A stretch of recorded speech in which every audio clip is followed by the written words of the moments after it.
this is the cello lesson for 100 years.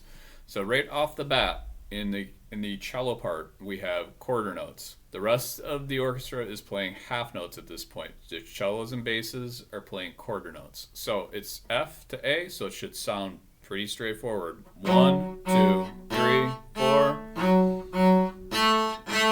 Now right after that, we have an F to a high D. You want to ignore the note underneath it. It's just kind of a hint note. That's not the one you play. You want to play the one up high. So F to a D on the A string. So it's 4. So 3 to 4, but we have to change strings. And then we just play 2 C's underneath that.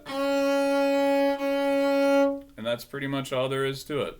After that, it's the same rhythms, just different notes. Which is an A to a C. You do that twice. And then you stay on that C for a half note to an A. And then D, D, A, A. And then from then on out, it's pretty much D and A until you hit G's in measure 12.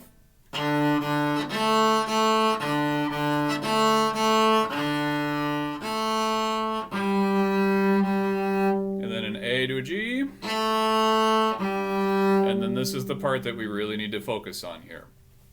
So after measure 13, this is measure 14, the measure directly after 13. We have an D to an E, F, G, A. So essentially, we're just playing our D major scale going up to A. The thing about it is we need to slur the first, from the D to the E. And I'm going to tilt my camera down so you can see what I do with my bow here. So, let me see if I can get this a little bit better. Maybe I'll back up just a touch. That works. All right, so going from the D to the E needs to be in one bow direction. So, it's what we call a slur. So just like that, and then we would continue by changing our bow direction after that because we don't have any slurs marked. The slur is that upside down smiley face or the rainbow or however you want to think about it. It's just a curved line between two notes. It lets you know that you play those notes under one bow. So that's pretty much all there is to that portion.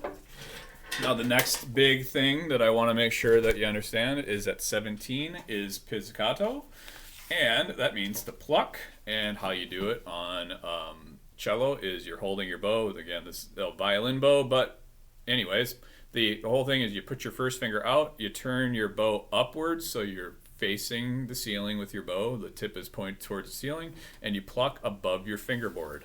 So like so here.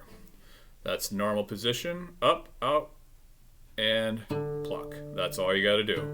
And you wanna try to avoid plucking down here because that's where all your rosin is, and you can kinda get your finger stuck in traps. Here, you can't really get your finger stuck in the trap because the fingerboard will get in the way, and you shouldn't have any rosin up there. So it doesn't get in the way of any of your bow playing. So, you just pluck that just as it comes. It's an A to an F. 1, 2, 3, 4. 1, 2, 3, 4. 1, 2, 3, 4. 1, 2, 3, 4. So even though it's a half note, you still have to count it like a half note. You're just plucking it, so you only get the ring for as long as the pluck lasts for. But you still just got to stay in time. So that's pretty much all there is to it. The rest is just reading notes. And just know that we come back in to arco at 25. So if I played the measure before 25, which is measure 24, we have a G, F, F, and then we go back into arco, which means the bow. It should sound like this. 1, 2, 3, 4. 1, 2, 3, 4. 1, 2, 3, 4. And we want to be ready to play that bow part again. And that's why we keep our bow in our hand that whole time. So that way we can pluck and we can easily get right back into it. The rest of it, just read the notes. And you're all totally capable of doing that at this point. So practice away.